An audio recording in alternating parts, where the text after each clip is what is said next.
যুবভারতী কাণ্ডে শোকজ করা হয়েছে আর তা নিয়ে এবার মুখ খুললেন বিধাননগরের পুলিশ কমিশনার। এখনো পর্যন্ত অফিসিয়ালি কিছু পাইনি, যা দেখেছি সোশ্যাল মিডিয়ায়। যুবভারতী ক্রীড়াঙ্গনে বিশৃঙ্খলায় শোকজ নিয়ে দাবি বিধাননগরের সিপি। আমি সোশ্যাল মিডিয়া মাধ্যম থেকে জেনেছি, আমার কাছে কোনো কাগজ আসেনি। পেপার আসলে আমি রিপ্লাই দিয়ে দেবো। সেটাও সোশ্যাল মিডিয়া দেখেছি। না, অফিসিয়ালি কাগজ এখনো পাইনি, পেলে আমি উত্তর দিয়ে দেবো। হ্যাঁ হ্যাঁ, দুজন আসেনি, চারজন এসেছিল। আর ওদেরকে ওরা টাইম চেয়েছে, ওরা আসবে।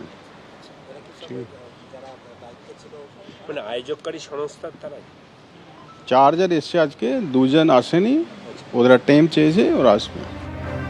যুবভারতী কাণ্ডে পুলিশের শীর্ষ কর্তাদের শোকজ, কর্তব্যে গাফিলতির অভিযোগে তাদের শোকজ করা হয়েছে এবং যাদের শোকজ করা হয়েছে তাদের মধ্যে রয়েছেন ডিজিপি রাজীব কুমার। বিধাননগরের সিপিকেও শোকজ করা হয়েছে।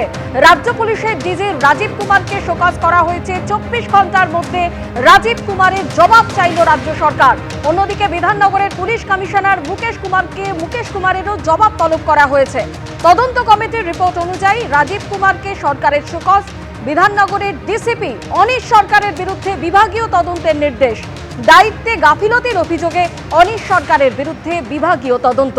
বিভাগীয় তদন্ত শেষ না হওয়া পর্যন্ত ডিসিপি অনিশ সরকার সাসপেন্ড।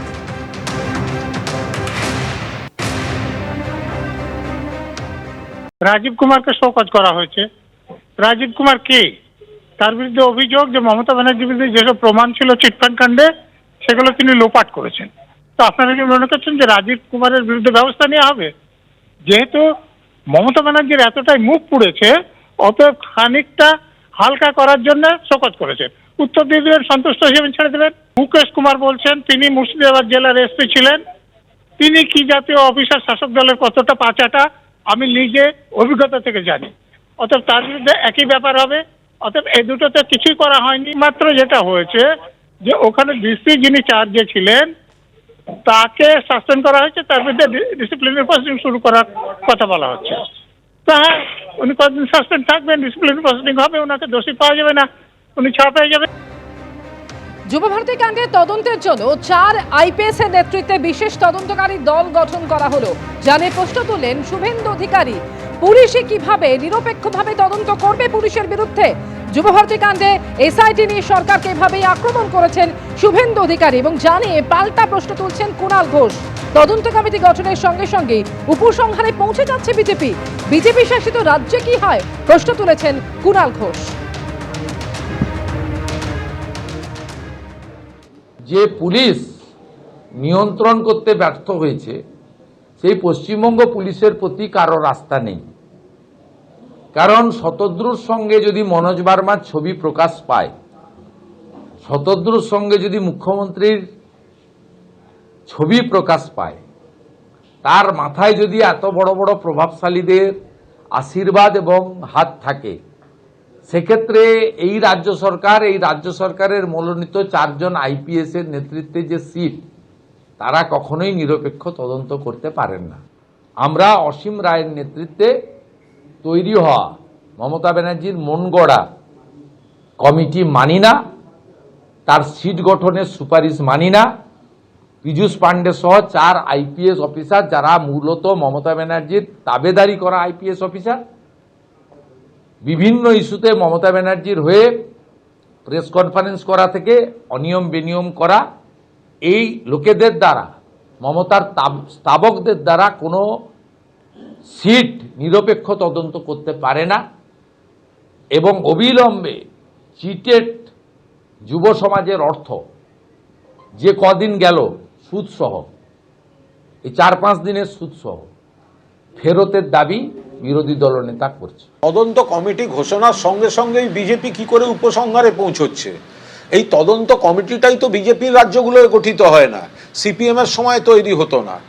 তদন্ত কমিটি 4 জন দক্ষ পুলিশ অফিসারের নেতৃত্বে তদন্ত কমিটি হয়েছে, কাজটাকে এগোতে দিন এবং সেই সঙ্গে ডিজিও নিশ্চয়ই তার বক্তব্য জানাবেন, সেখানে তো তাকে সেই সুযোগ তাকে তো আপনারা দেখেছেন সরকারের প্রেস রিলিজে যে রাজীব কুমারকেও সেদিনকার ঘটনার ব্যাখ্যা চাওয়া হয়েছে। টেকনিক্যাল বিষয়, এটা নিয়ে আমরা কোনো দলের তরফে কোনো মন্তব্য করব না, এটা সম্পূর্ণ অ্যাডমিনিস্ট্রেশনের বিষয়।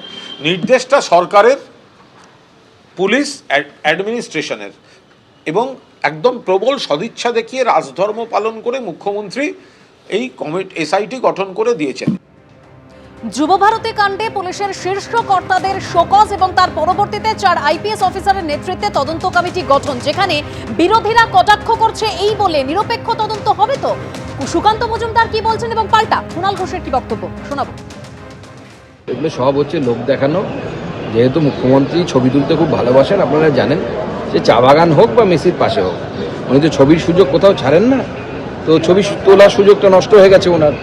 অন্যান্য মুখ্যমন্ত্রীরা ছবি তুলছেন, দিল্লির মুখ্যমন্ত্রীও করমর্দনরত ছবি মেসির সাথে তুলে ফেলেন। মুখ্যমন্ত্রীর হাতে ঘা লেগে গেছে, মানে মুখ্যমন্ত্রী ইগোতে আঘাত লেগে গেছে যে আমি পারলাম না, আমি এত বড় মুখ্যমন্ত্রী হয়ে।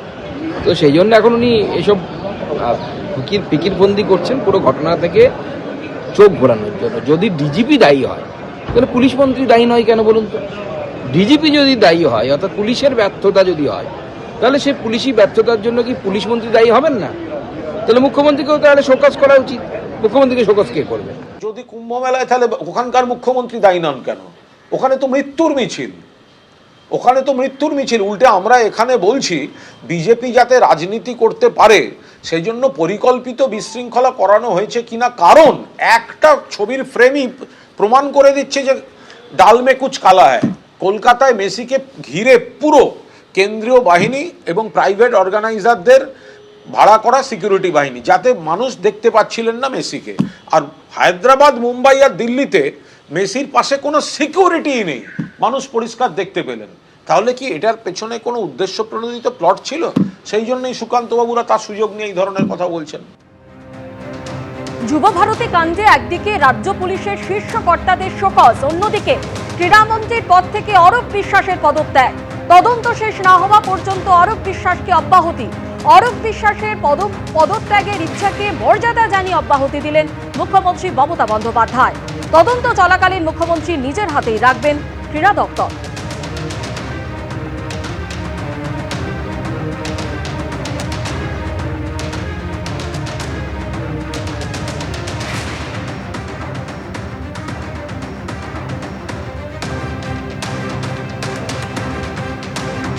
বিতর্কের মুখে ক্রীড়ামন্ত্রীর পদ থেকে ইস্তফা ইচ্ছে প্রকাশ করেন অরূপ বিশ্বাস এবং তার ইচ্ছেকে মর্যাদা দিয়ে তার পদত্যাগের সিদ্ধান্তকে মর্যাদা দিলেন মুখ্যমন্ত্রী মমতা বন্দ্যোপাধ্যায়। এবং তদন্ত শেষ না হওয়া পর্যন্ত ক্রীড়া মন্ত্রকের দায়িত্ব থাকবে মুখ্যমন্ত্রী মমতা বন্দ্যোপাধ্যায়ের হাতে।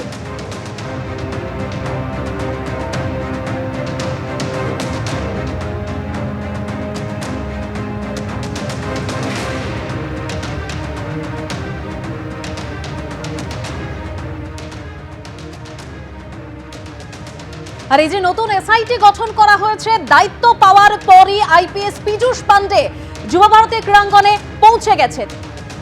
তদন্তের জন্য নতুন কমিটি গঠন করা হয়েছে, 4 পুলিশ অফিসারের নেতৃত্বে এই কমিটি গঠন করা হয়েছে এবং ইতিমধ্যে আইপিএস পীযূষ পান্ডে তিনি যুবভারতী ক্রীড়াঙ্গনে পৌঁছে গেছেন।